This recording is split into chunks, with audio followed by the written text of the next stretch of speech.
Viewers, wherever you are, hello and welcome to this new episode of your program, Love Spectra. We've heard of the term 2-in-1, 3-in-1. We usually have 2-in-1 and 3-in-1 for items we purchase or like commodities. But what if 2-in-1, 3-in-1, or even 100-in-1 is about personalities? And this is exactly what we're going to talk about today. Can one body be a host for a plethora of personalities? Is that, first of all, possible? Then, if this body hosts this great amount of personalities, how different or how similar could they be?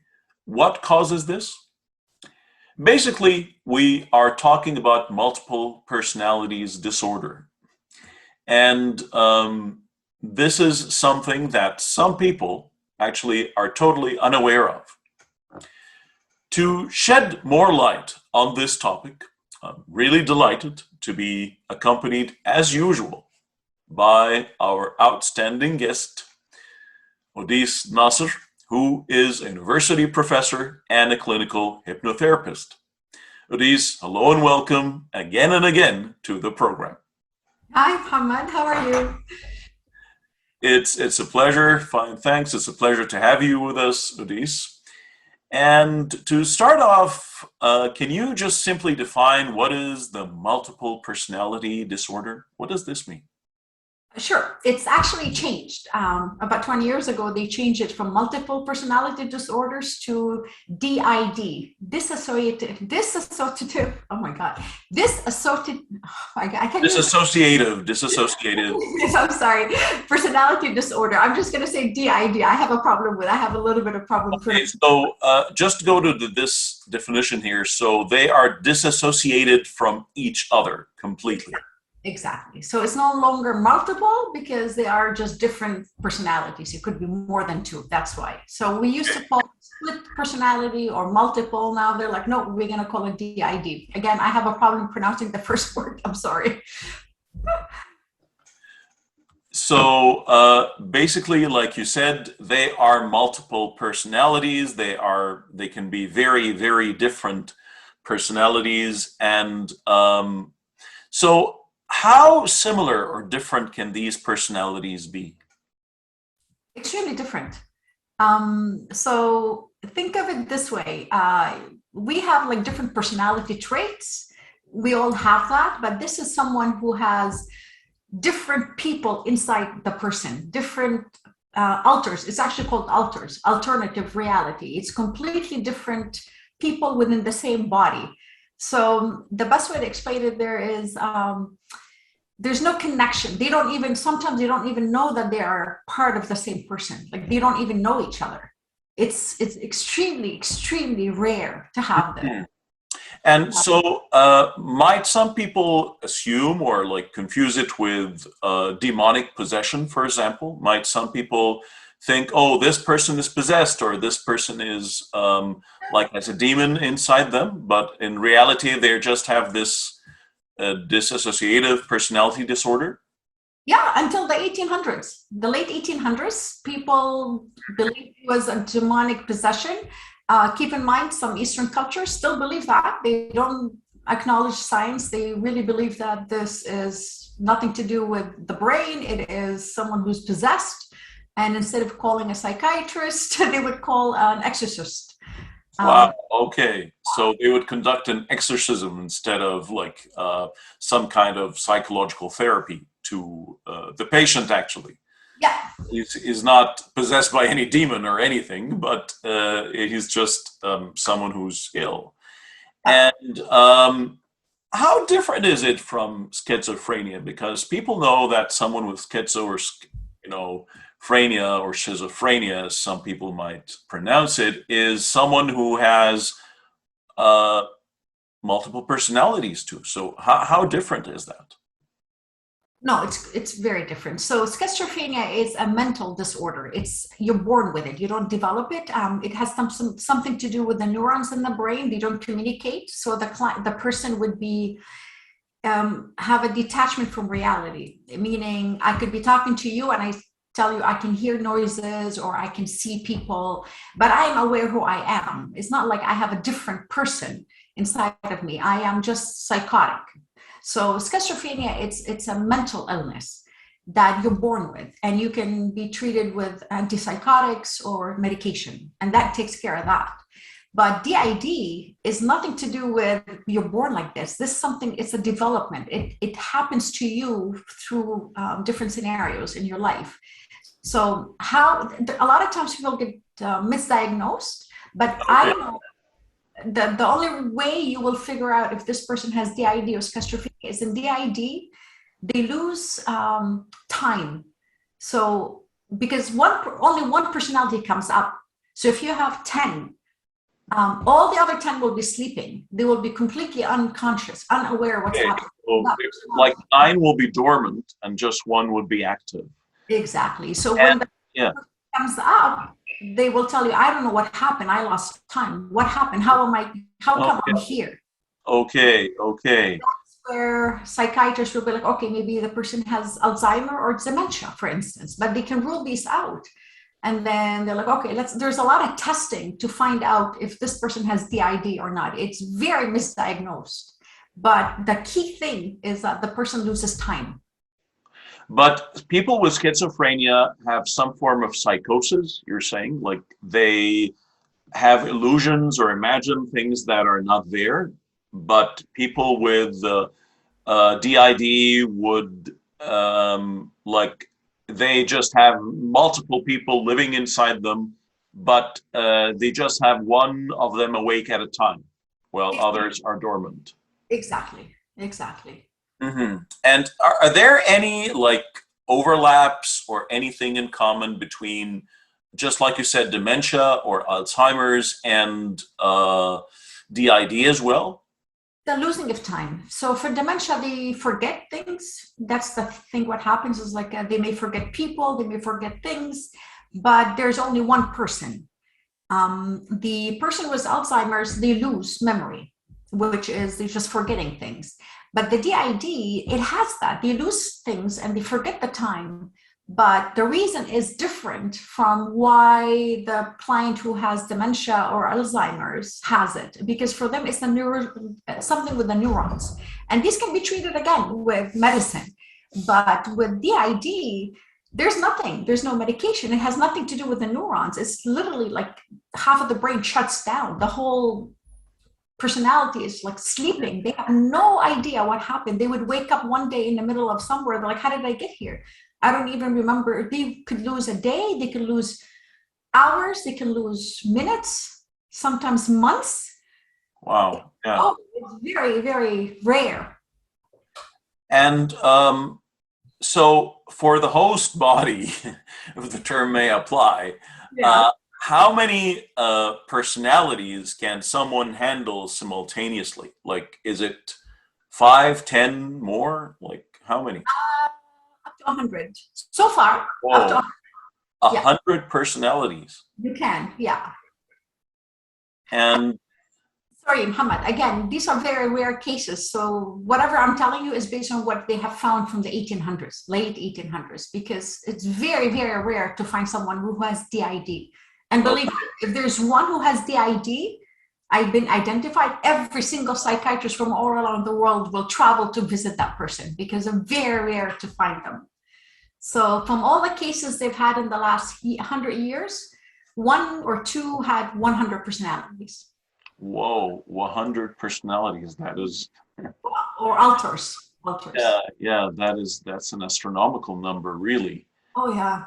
And so for these 100 personalities, do Mhm. they all share the same age, the same gender, the same like ethnic race, or can they be from very, very different backgrounds? No, they could be completely different. They can be male, female, bisexual, transgender. They could be any gender they want. They can be any age. They can have different nationalities. They can have different languages. They can have different eye vision, different diseases, different personalities, different accents. Wow. Different memories. Each alter will have different memories, different experiences. I heard, I don't think it's true though. I heard that people say, oh yeah, like each alter may also have their own blood type, which no, science said no way. No, it's not that far. You don't have different blood types, but you may have, let's say I have another alter, I may wear glasses, my alter doesn't wear glasses. Like my eye vision changes. Chemistry in the brain changes where it in fact changes the body. So there are also physiological changes, not only psychological changes. Oh, yeah, because it's all from the subconscious. The subconscious is very powerful. If you believe you are sick and you're not sick, you will end up getting panic attacks, anxiety attacks. It's all placebo effect. It's all from the brain. Okay, okay. So of course, So, it's but not blood type. I don't think that's true. I've heard. but like eyesight, for instance, like short-sighted, or like you can like that. Yeah. Oh, that's very very interesting. Yeah. So all these things, and how about like the morphology of the body? Would it change too? Would someone like have like a longer face, a more round face? No, Cheeks, like nothing, not to that extent, no. right? One may be physically stronger than the other. One may be timid. Their body, their just gestures may change. If I'm a female, I will sit like a female. If I'm a man, I will sit like a man. If I'm a child, I'll sit like a child, act like a child. My voice will change like a child. So the vocal cords again might be very flexible here. Yeah, yeah. Have you ever Wow. watched Split, the movie Split? Do you remember? Yes. Different He was characters. doing a child, he was doing a woman, he was doing a man, he was like one was, and at the same time, you're dealing with a child who's so afraid and so timid, and then comes this, monster of a man, really comes Yeah, out of it, and then the woman that wears high heels, with and a accent. exactly. That also reminds me. Split is sort of relatively modern movie, but there was a pretty old movie that was done, I believe, in 1960 by Alfred Hitchcock, and the movie was called Psycho. It's a black and white 1960 movie, and in this film, the main character has two personalities, and one of his personalities is his deceased mother. Is that at all possible that I can impersonate someone I know in like? It could, but I think that's a psychopath. That's different. A psychopath is like mimicking someone they close to. But he was, if I haven't seen this movie, is that the shower scene when he's stabbing the? Yes, Okay, I've yes, seen it a long time ago. yes. In the movie, he does know that he's aware that his mother personality is in him. But in DID, they're not even, sometimes you don't even know what, that's why they're rare. Even the client, they don't even know they have multiple personalities or triple or 5 or 6. They don't even know. The only thing that they notice is that they keep losing time. They don't understand how did they end up here. Well, yeah, my question is, are these personalities real though? Like, for example, can I imagine that I'm a specific actress, for example? Or are they just made up? These personalities are just made up in my mind. They all made up. They all made up. But once that personality is out, that person is a completely different alter than who the real person you're dealing with. So the way they explain it, yes, they are completely different personalities. But my question is, Odisse, again, like, can any of these personalities be like, like a mirror of a real personality in life? Like, can I be like me and my brother, or me and my friend, or me and my, it can be. It can be, of course, because they all created by the brain. You're not born with it. So it's based on your environment around you, how you manifest these personalities. And there's always a pattern with them, but I don't want to get into it yet until we get to that question. There's a pattern why certain personalities have different traits. Uh-huh. Okay. And so we'll definitely get to this in a minute, but I just want to know what triggers that. Like, where is the spark? Like, how does it? So just out of nowhere, I become Napoleon, for example, and then out of nowhere, I become, like, for instance, like Mother Teresa, just like that, a click. It's something, yeah, something triggers them. So what happens is sometimes you're not aware. Okay, how to explain this? So the conscious brain, our conscious brain, can only notice maximum 40 things per second, but the subconscious can notice 11 billion things per second. It's amazing. So for instance, let's say I have DID, and what triggers me is a picture in the background. Every time I pass by the picture, I'm not noticing, but maybe that picture triggers me to change personality. Maybe a sound, maybe a light, maybe a certain scent. It could be anything that triggers them. And when that thing is triggered, whatever triggers that personality, it will come up, because every personality has its own trigger too. Okay. When somebody's in the office, for someone like me, for instance, if I'm treated with the ID, or personally, I haven't had an opportunity. I mean, I would love to, but I know 2 psychiatrists who are retired, and I spoke with them. I work with them. They're like, they've never in their whole career, in the 45 years, they've ever met anybody with DID. But if they do, they're like, trust me, like they will call the whole community to try to help them, because you have to know when that personality is triggered. And then you will say the right word, or maybe say something or talk. Something that provokes it. You have to provoke it. Exactly. Yes, you have to provoke it if you want to really pull that personality out. But the person who doesn't have someone to treat them, they're not aware that maybe a sound, something happens from the inside or the outside, a thought, a scent can trigger it. And we don't know how long it lasts. It may be triggered and the actor or Napoleon is there until something else happens, and then the child comes up into the light, like the movie.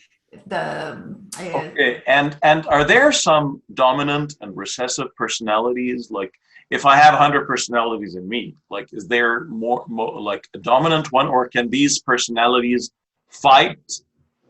There's different roles. So there's always the true person is who you are. That's the main character of you.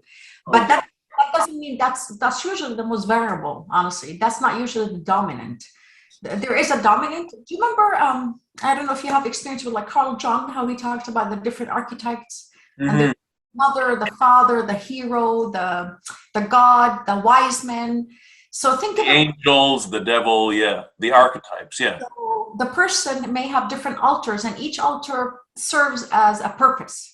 So one of them is the defender, one of them is the talkative, one of them is the protector, one of them is the carer, one of them.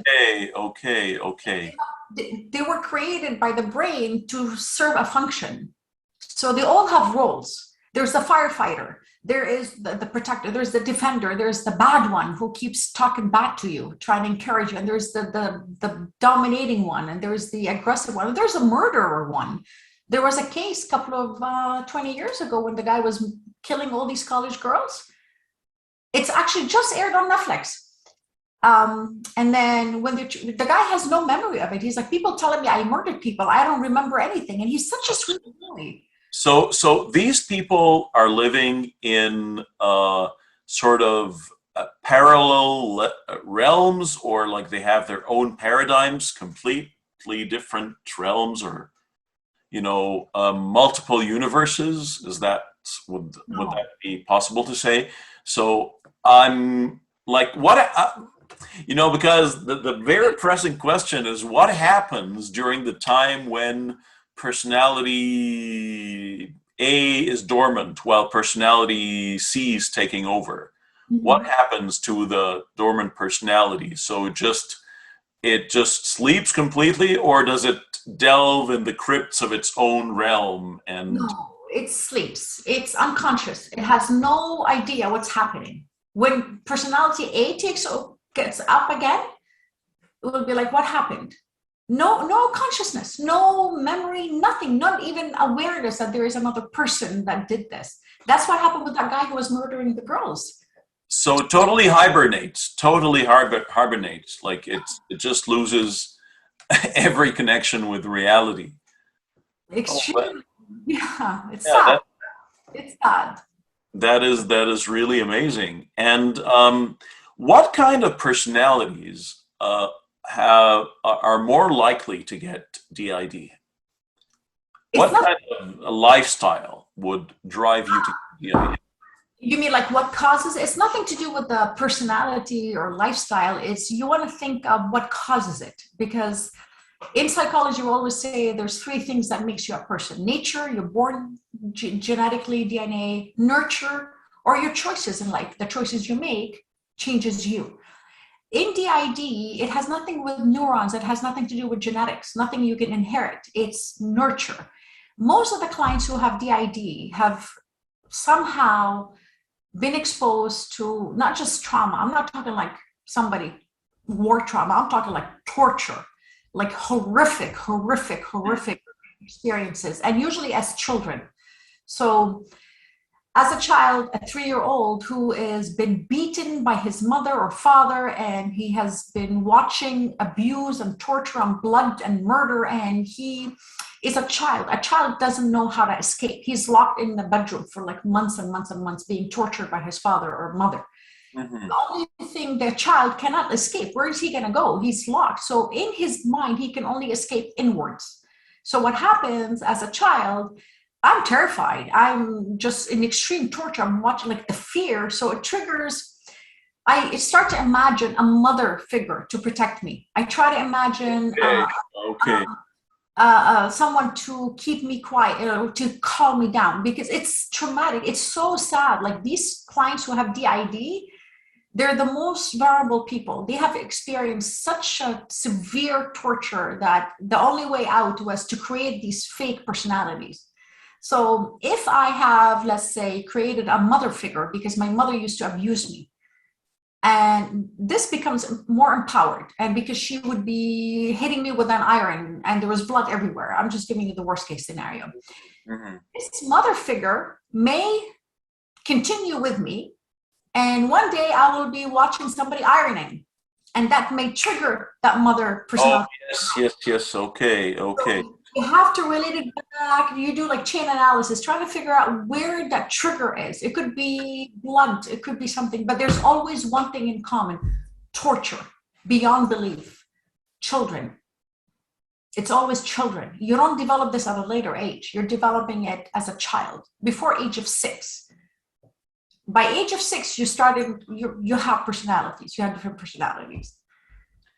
And again, referring to drama, you know, is DID contagious? Because I've just recently watched a movie, and it's like a horror movie, but in this movie we have like a woman, like a young woman actually, who was an orphan, and she was adopted by a woman who has DID. And as a result, the girl who was born normal, she had DID too. Just like, because her adoptive mother had two personalities, like Dr. Jekyll and Mr. Hyde, something like that. So one personality was like a tender, loving, caring mother. The other one was a very abusive, demanding mother that used to abuse the child, torture the child, torment her in every way. So when she grew up, she had the same as well. One personality was like an angel, the other one was like a devil. Is this possible in real life, or is this just for drama purposes? It could be drama, but it is possible because, like I said, the young child was faced with torture. Yes. And Yeah. again, it's very rare, Muhammad. It's very rare. Not every child who's been faced with torture ends up with DID. But sometimes if they're very sensitive, very, very sensitive, and they're locked in a dark room in the attic for months and months and months, that's what usually happens. Mm-hmm. There's Okay. no escape and nobody noticed, or because there's no way out. So you know how we imagine things sometimes, but this is how they imagine something, the angel watching them. They imagine someone protecting them. They always have a dominant one who comes out whenever the person is scared. Yeah, I mean, let's say you have it and you come to my office and I notice you may have DID. I go through the whole assessment. I'm like, oh my God, like Muhammad probably has DID. So I know there's one person inside of you looking at your history and I try to threaten you. So what I'll do is I will do something to scare you, to threaten you, to get you uncomfortable. Believe me, when I do that, that protective personality will come up. It will just come out. Wow. And how will this person with DID be like a lover? So suppose you're like your husband, your boyfriend, the person who you're madly in love with has DID. How would they be as lovers? I guess it depends how would you love someone with different personalities, because the other partner probably starts to, I hope that this person has all nice alters. What if the person has aggressive alters and bad alters? Remember, the person who has DID does not know they have DID. They never know that they have different personalities. It's the people around them that start to notice. When they try to tell them, you don't remember doing this? And they're like, I don't remember any of this stuff. I don't, sometimes you don't even know the people. They're like, you met this person around them, they will take notice. They will notice this has probably something going on in their mind. So I don't know if they're going to have a good relationship, because sooner or later, the person on the other side is going to notice, okay, what's going on here? My husband or my girlfriend loves me one day, the second day doesn't remember me or doesn't know me, or different things. And I'm talking about different personalities, not personality characters, not personality traits. We all have like bad personalities. I'm talking about like completely different personality. And I'm not talking about borderline. I'm not talking about bipolar. Sometimes bipolars get misdiagnosed as well. Bipolar is like the extreme opposites, but bipolars, no, there's only one person, just has bad moods. There's no losing time, losing memory. The DID, no, there's complete like fragment of time, no recollection of memories, nothing, complete amnesia. It's like amnesia. Oh, so like amnesia. So I totally forget everything, and like there's like a Tom and Jerry actually episode where Tom had amnesia, and actually he would at some time become a mouse and become Jerry's best friend and try to, squeeze himself inside the hole of the mouse and start eating, cheese and all. And then just when he gets a concussion, like he gets hit on his head, he becomes the cat again, and he becomes so angry with Jerry. Oh, that well, you see, something triggers it. For Tom and Jerry, it was the head on the knot, the knot on the head. But Exactly. the ID, I don't slap them. I just say the right word.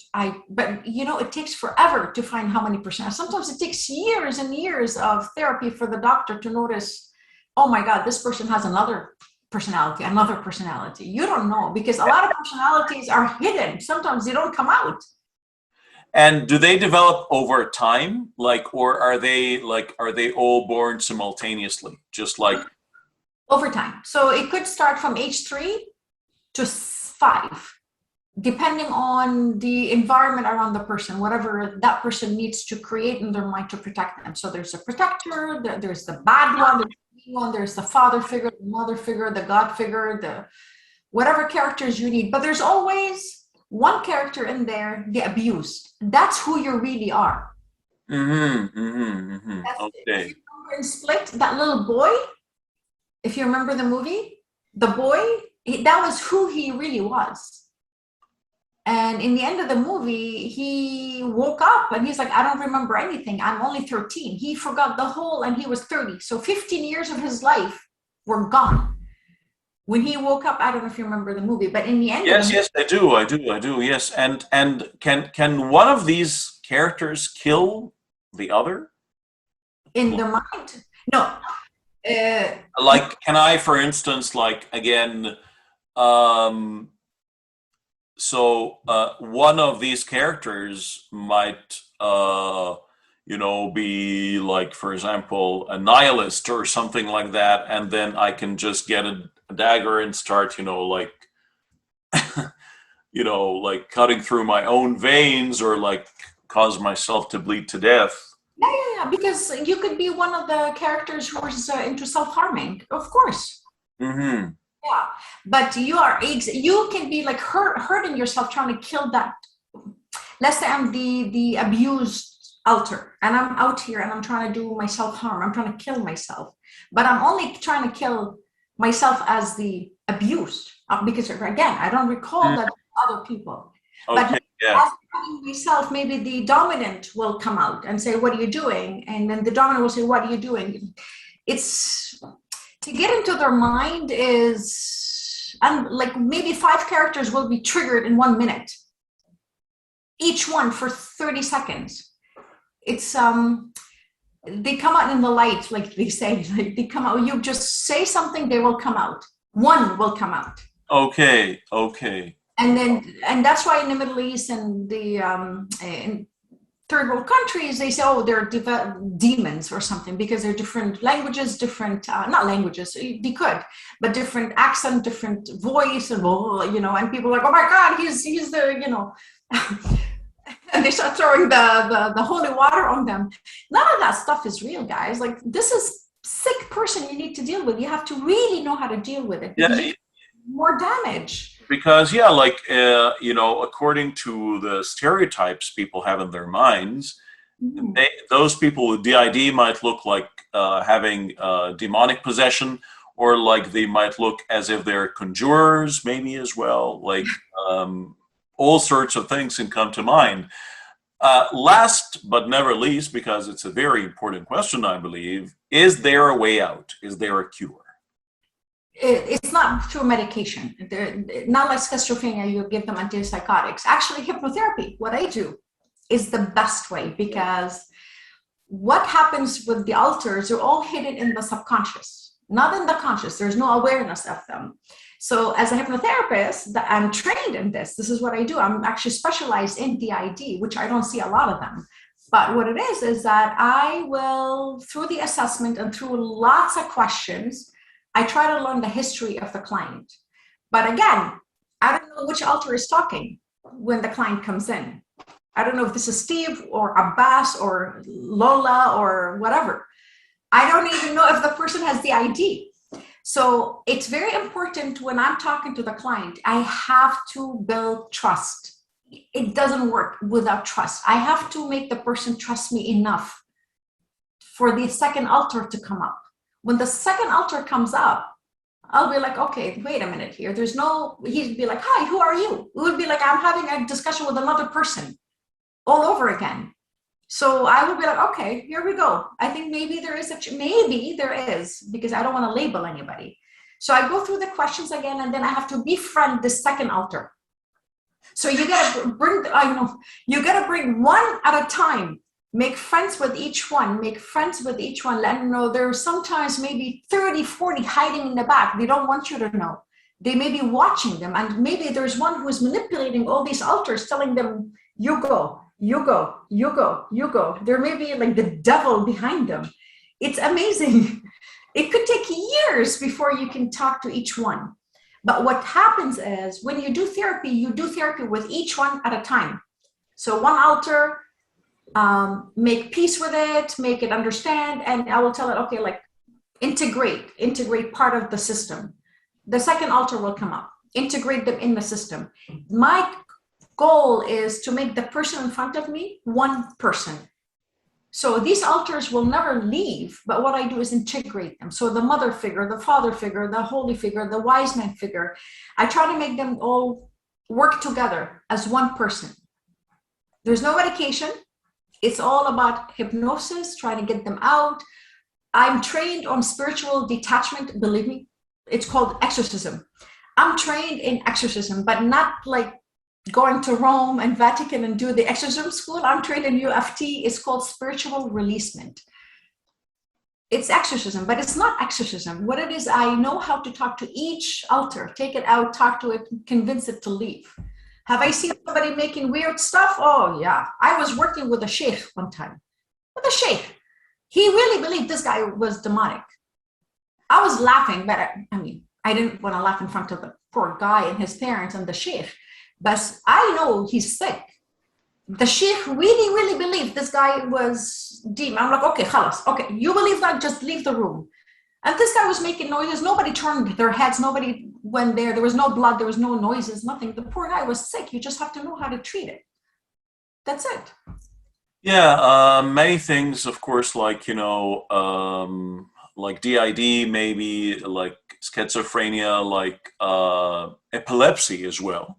Mm. Because, when you have epilepsy, you have convulsions, like foam comes out of your mouth, and these are, they are exactly like, the stereotype, they fit the stereotype of someone who's possessed. Seizures, exactly. So all these things, yeah, like this person is possessed, which is... You should see what happens in hypnosis. When the person is in hypnosis, people think they're possessed because what happens, they go through the rim, which is like the eye movement, and then their eyeball turns back. And sometimes they open their eyes and there's no eyes, it's all white. Trust me. So people are like, oh my God, it's the devil. I'm like, it's not the devil, the eyes roll back. That's what it is. Yeah. And they're starting going like this, and you're like, oh my goodness. As usual, Adis, I really can't thank you enough. It has been great as always to have you on the program. Definitely looking forward to having you more and more again with us. Really, thank you very much for your time. Thank you, Muhammad. Thank you. And dear viewers, if we were to conclude here, if you happen to fall in love with someone with DID, then watch out.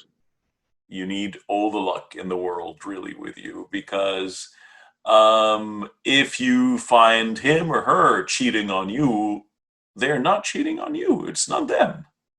It is not them. They are someone else. If you got, married or fall in love with someone who is straight, but you find them to be gay, or vice versa, or you got in love with someone who's gay or lesbian and then you find them to be straight, actually, they are not the same people. They are different people. So there's nothing, they're not like, there's nothing to be offended about because they are fully unaware of it.